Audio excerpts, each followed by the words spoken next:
What is the greatest Christmas song of all time? Do you think you could even answer that question? I have been thinking about this question constantly since the month changed to December.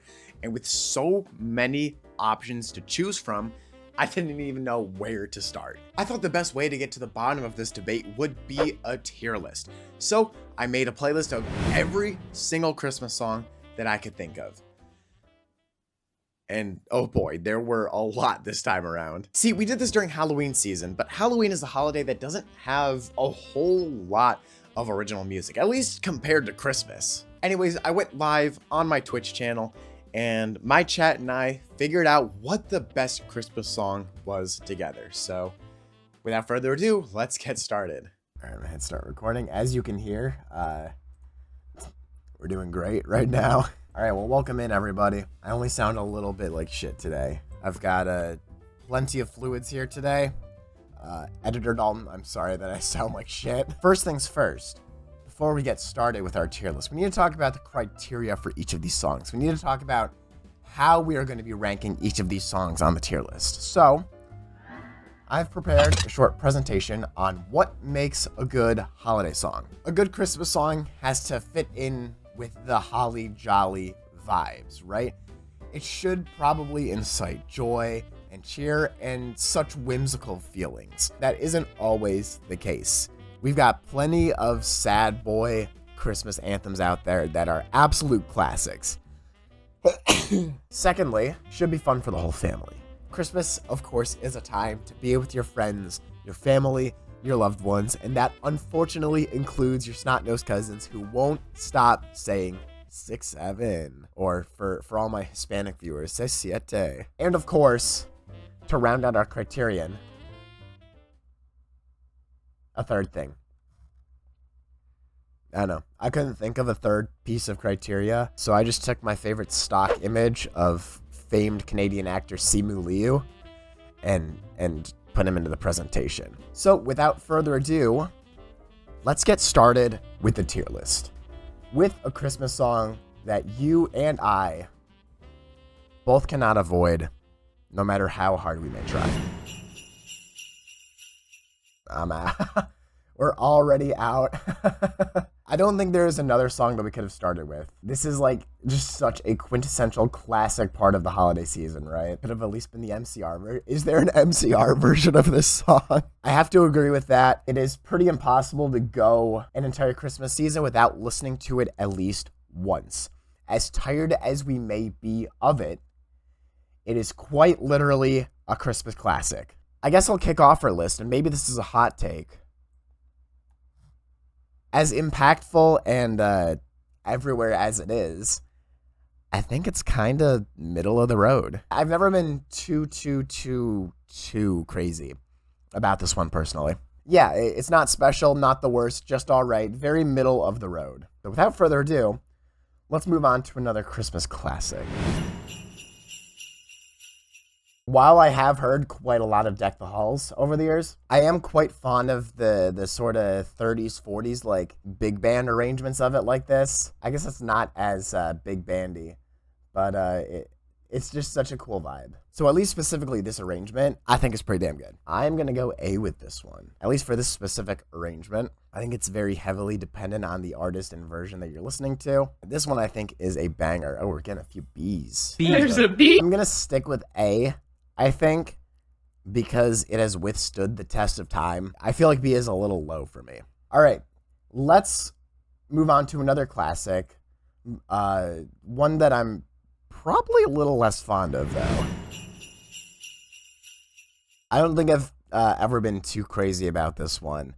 I think it's a little repetitive for my tastes. I like when we get to the good tidings part, like this moment that we're in right now. That is about the one redeeming moment for me that keeps it out of D. I'm going to agree with chat, and I think we're going to go into C. Only really like to hear it in a movie? Yeah. It's not one that I would ever go out of my way for my own listening experience. Like if I'm putting on a Christmas playlist in the car, I'm not getting this one. So let's move on to yet another classic, and it's going to be a banger, I think. You know what I always think of with this song? There's a very specific meme that I need to find. Didn't Buble cover this? Probably. He's basically just a Christmas artist. Let it snow, let it snow. I will agree this is definitely a retail Christmas song. Having one of those jobs, I can definitely see it as getting sick of fast. But the track is just so damn good. Like the old-fashioned-y strings, the flutes. You can't go wrong with this one. I would say A, above Deck the Halls. All right, we are going to move on to another Christmas classic. One that I'm... this might be a hot take. I'm really not fond of this one. This is a song that really overstays its welcome. By the time we get to 5 gold rings, the plot is completely lost. I cannot be satiated anymore. This is going right into D for me. And that might be harsh, but wah, wah, wah. With that out of the way, let's move on to the creepy. Hot take, but Baby's Clothes is not a creepy song, just too frequently viewed from a modern perspective. They're flirting and she wants to stay, but social standards would have made it unacceptable, so they're looking for excuses. I do feel like it's a song that just has not aged well whatsoever. And we unfortunately live in a society where that's just like to be expected, that a man would be horrible like that. What's in the drink? Yeah. What's in this drink is a little bad. We're going to put that in C, I think. Let's move on to one that honestly kind of puts me to sleep a little bit. White Christmas.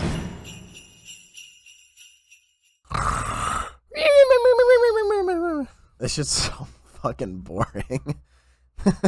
Shit is so fucking boring. Only listen to the Home Alone version, so I think that segues into my next song. I'm going to put this one into D. And this is the first song that I'm talking about where we have multiple versions because they're very stylistically different and they both add different things to the holiday and to the genre. So let's move on to White Christmas by the Drifters. There's that good stuff. There it is. This is also my preferred version of White Christmas. I think this is about A tier, give or take. I would go with ya on that one. I think this is such a inventive and fun way of reimagining the song. I'm gonna go A.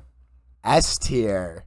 Do I put this in S tier actually? Shoot, what do I do here? Here's what I think I'm gonna do. We're gonna put it at top of A for now. Later, if there's not that much making it into S, we can kind of graduate it up. Let's move on to another Christmas classic, but a Christmas classic brought to you by one of the biggest men to ever do it, Mr. J. Schlatt.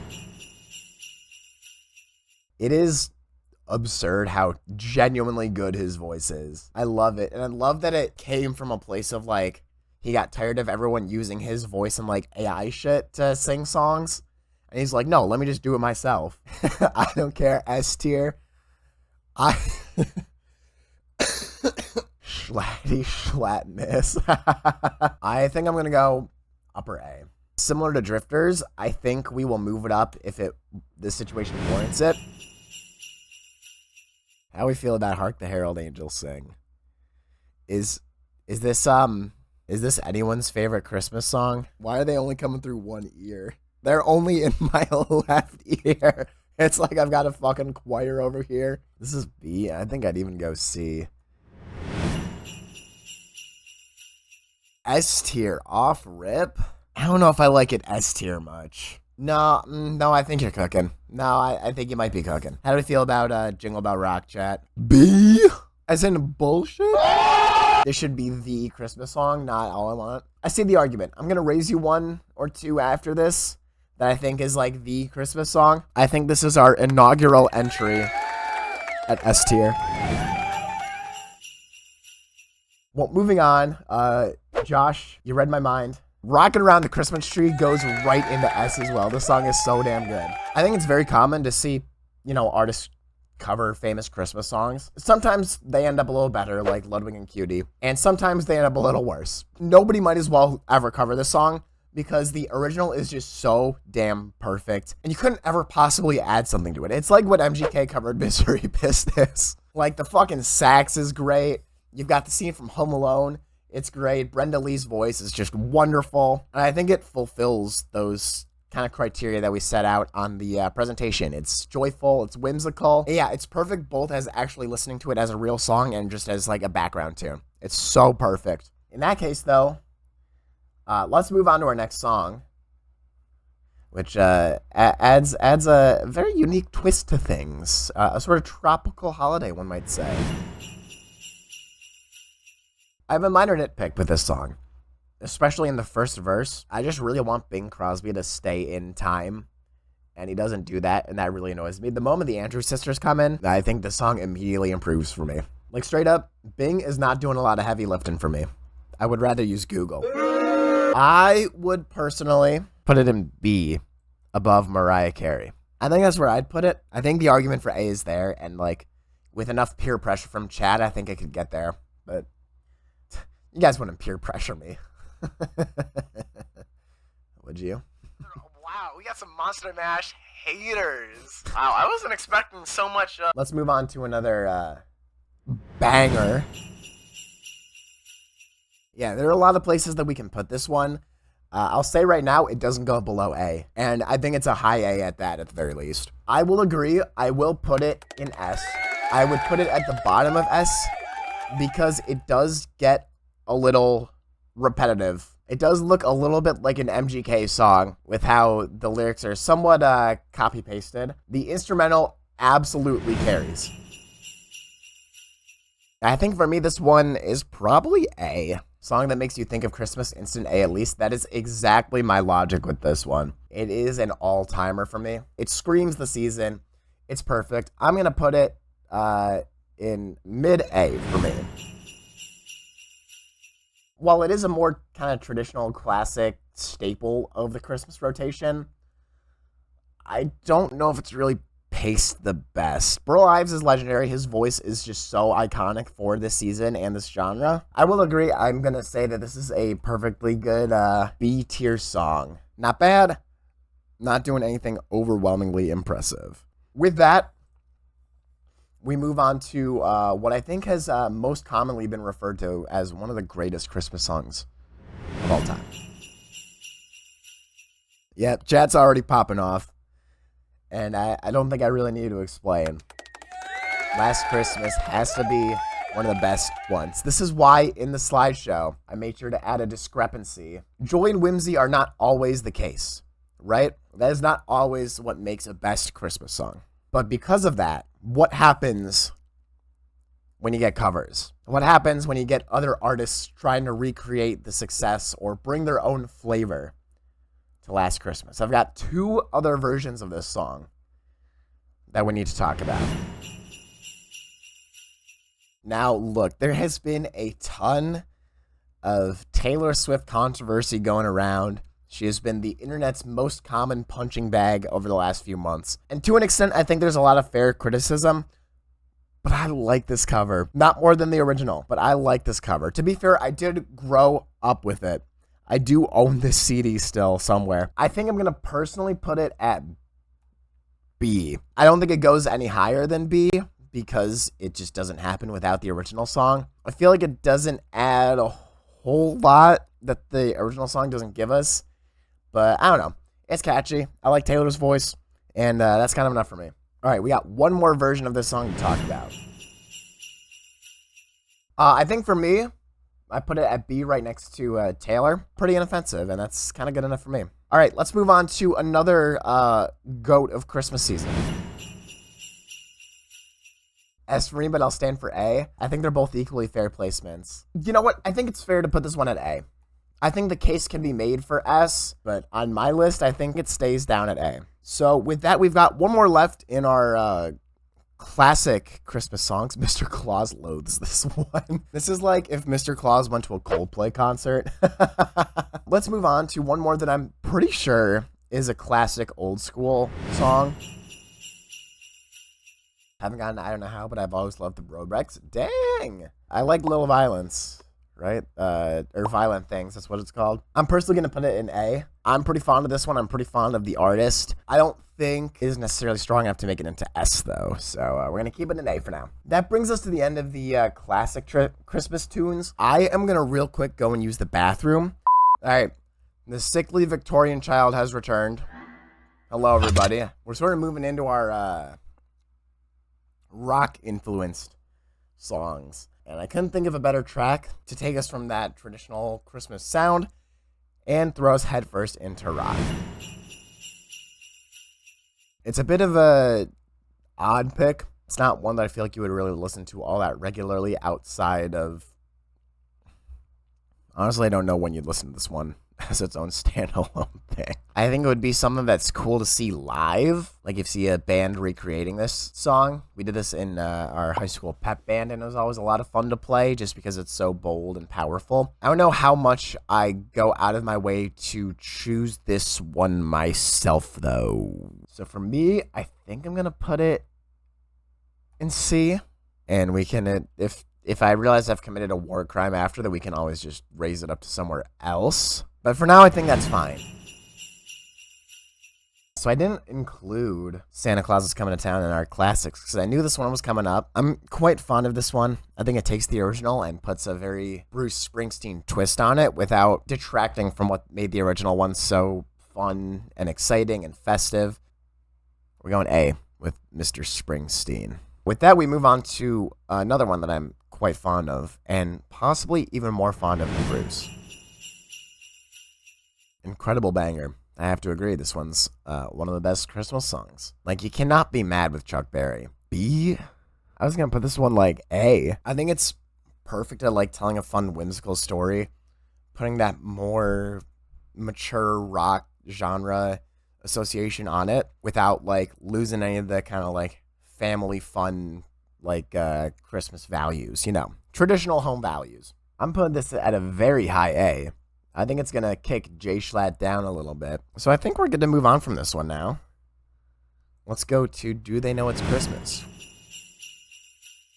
I do also have some kind of mixed thoughts about this song. I think it takes a little long to get to the point. Like, we're just kind of stuck here waiting for a bit to get to the good part. And once we get there, it's great. It's rewarding. It's worth it. But it's just a lot to get through to get to that part. So I think for me, I can't really put it higher than C. As good as that chorus, if we're calling it that, is, and as good as the song is, the pacing is just completely off for me.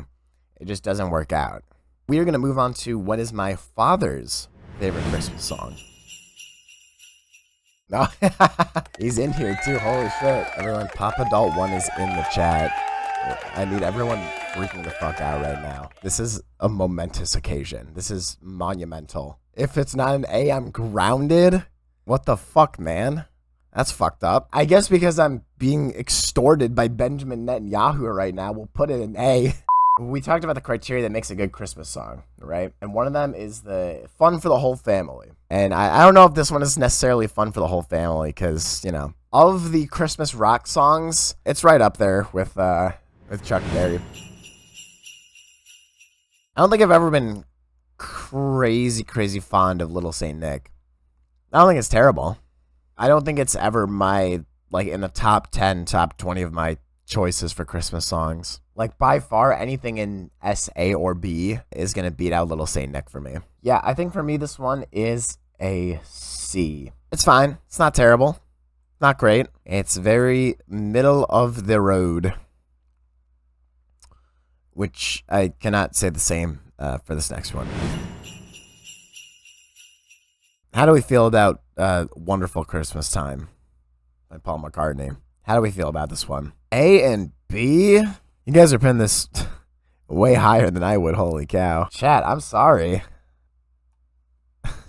I think this shit is so fucking annoying. B is my generous response at the season of giving. John Lennon won the fucking Christmas war. When they talk about tales of the glories of Christmases long ago, they're talking about this song, not the McCartney one. I think we're between Burl Ives and Mariah Carey for John Lennon. This is S. I can compromise and go A. With that, we move on from our rockin' Christmas category, and we move into some soundtrack songs. The original Christmas diss track. Yeah, imagine if Drake had just said that he would take a seasick crocodile over Kendrick Lamar. He would have actually won the beef. Overrated, TBH? Bye-bye. Goodbye now. Bye-bye. This one's so fucking good. I cannot believe you think it's overrated. I gotta go S. Like, there's no other spot for this one. Anyways, as some of you have aptly noticed, we have other versions of You're Me and One Mr. Grinch that we need to talk about.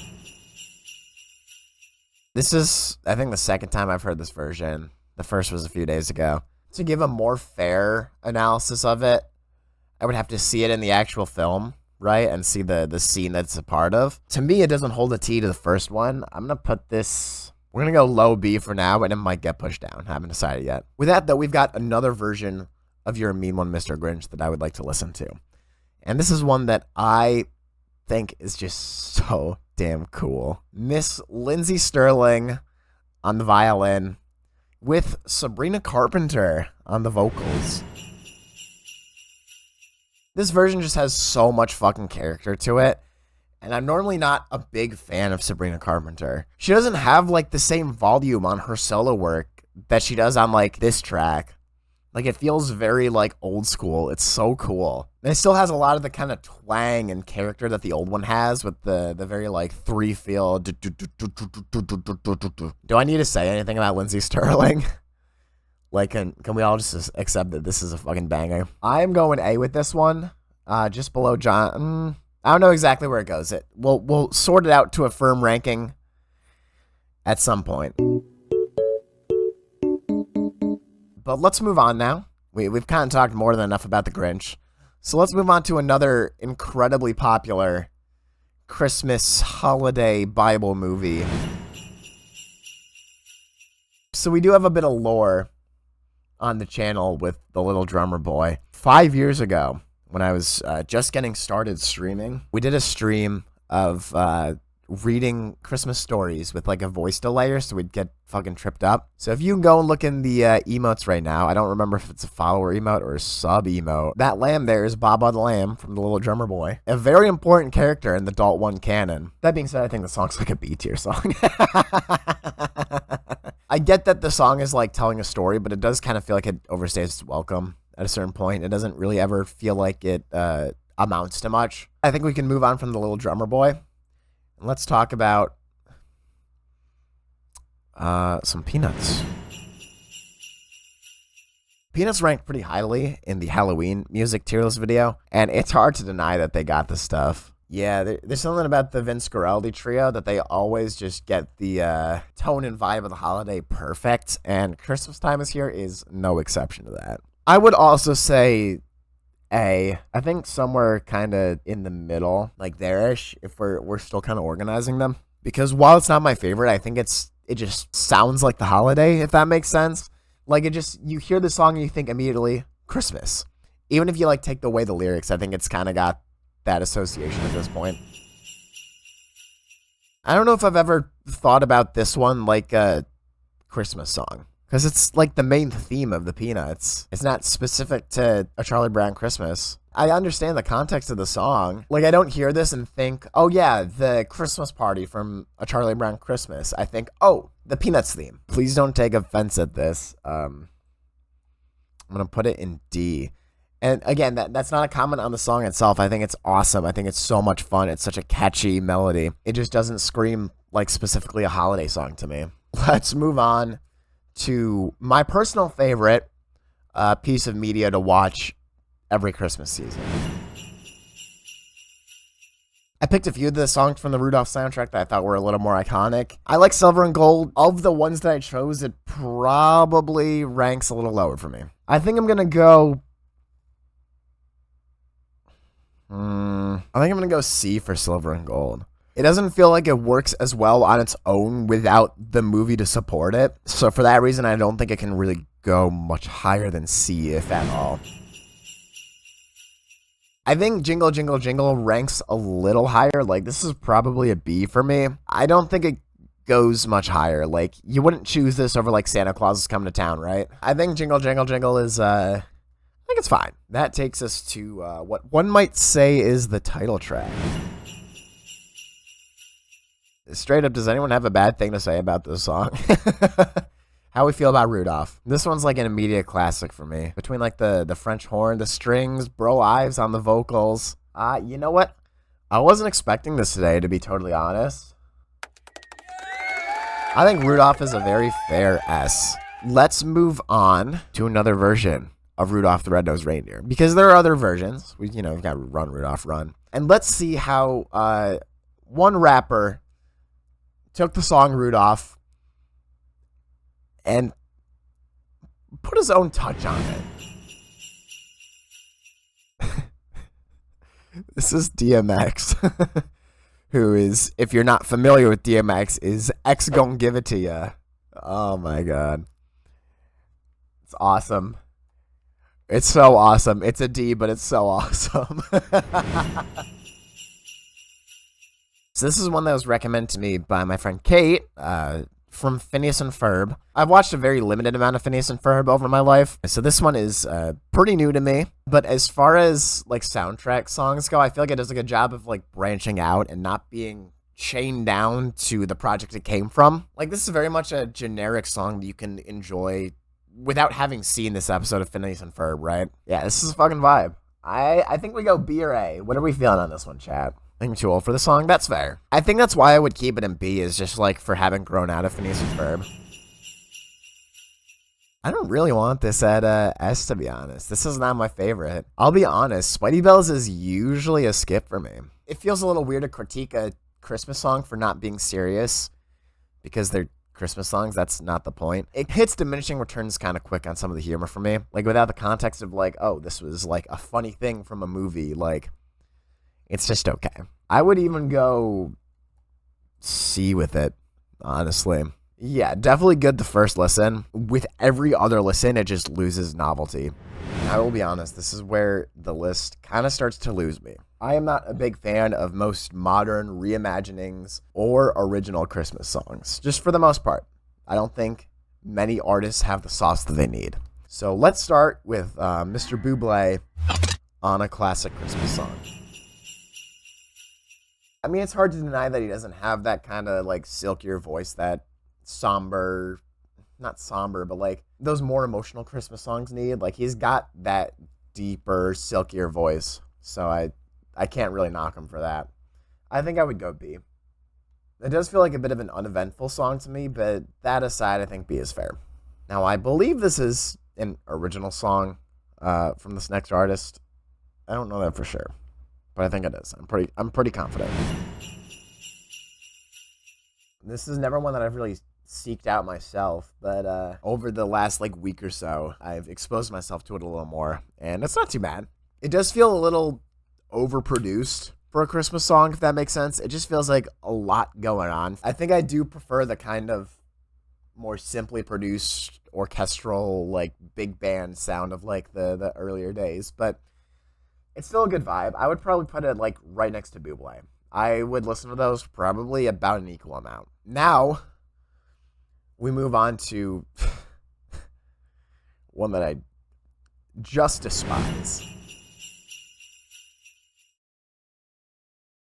I hate this fucking song so fucking much. I just don't get the appeal, and maybe I'm not the target audience. Maybe I'm not the demographic that Alvin and the Chipmunks and David Seville are catering towards. That is so annoying.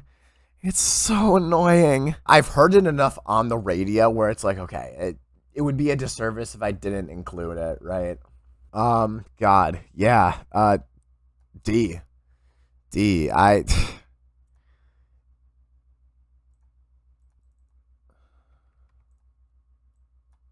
There we go. Now it's where it belongs. All right, God, we gotta listen to something else. God, let's just move on. This goes hard as fuck. Kelly Clarkson is just so fucking good. This one cannot be below A, and I think it's one of the only, maybe the only contemporary one that can have a realistic shot at making it into S. No, I don't think it's S. I think it's a very respectable A. I don't think it's good enough to make it into S, because, like, we got to get these two into S first before Kelly Clarkson gets into S, right? We're going to move on to one that is one of my personal favorites, but one that you might not know so well. So here's why I love this one so much. First off, Play My Tees. But I think it really balances some of those kind of more mature themes that you don't usually get on Christmas songs with the kind of festive spirit. I don't know. It's just good. I would put this one at a low A, personally. Let's move on to one that's insanely popular as far as I'm aware. It's fine. I don't think it's anything too special. It just feels pretty generic. Like, it feels like something I've heard 1,000 times before, and this is a song that I've barely listened to. As much as I am of a Taylor Swift fan, I think I would go C for this one. I gotta agree. I do consider myself more of a Jonas Brothers fan. By far, this is my favorite Christmas track from them, from all the years they've been making music. It feels very inspired, like, right from the start with the ba-dum, boom, boom, boom. It feels almost like Little Drifters to an extent. Not exactly the same, obviously, but the lyricism isn't anything out of this world, right? But it's also a Christmas song. I guess it doesn't really need anything out of this world. I think I would put it at B, probably there. Let's go to the realm of Big Time Rush by request of my girlfriend.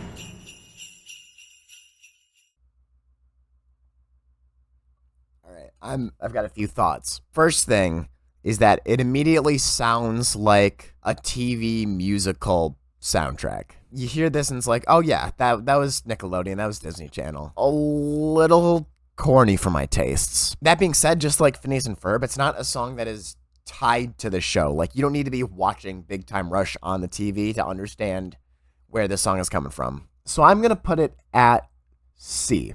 Definitely a step above anything in D. It's still got the themes that we're looking for. It's just a little corny for my tastes. Now, I'm a big fan of Fun. I love this band so much. I wish they were still around, but it's whatever.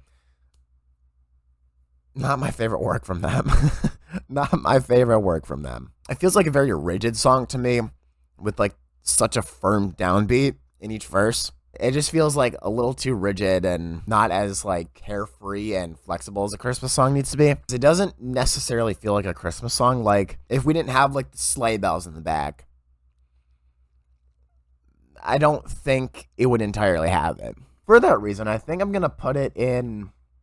I don't really know. I think I'm thinking D. That pains me. It really does. But I think it's what they've earned. All right. We got 3 songs left. So let's move on to Set It Off. It's not bad. It's not bad at all. I don't know how high it gets. It's pretty solid, though. I'm not usually one for angsty Christmas songs, if that makes sense. But I'll give it to this one. They were kind of cooking. I think I'll go.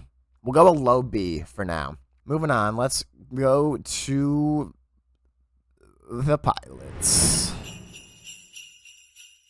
So I remember when this song came out, I was a little disappointed by it. And it might just be that I'm a bigger fan of like faster paced, upbeat Christmas songs. I think they cooked with this one. The production on it and the choice of instrumentation is really good. Like, I think the simplicity really helps. Like, keeping it with just Tyler and the piano, those flutes in the back too.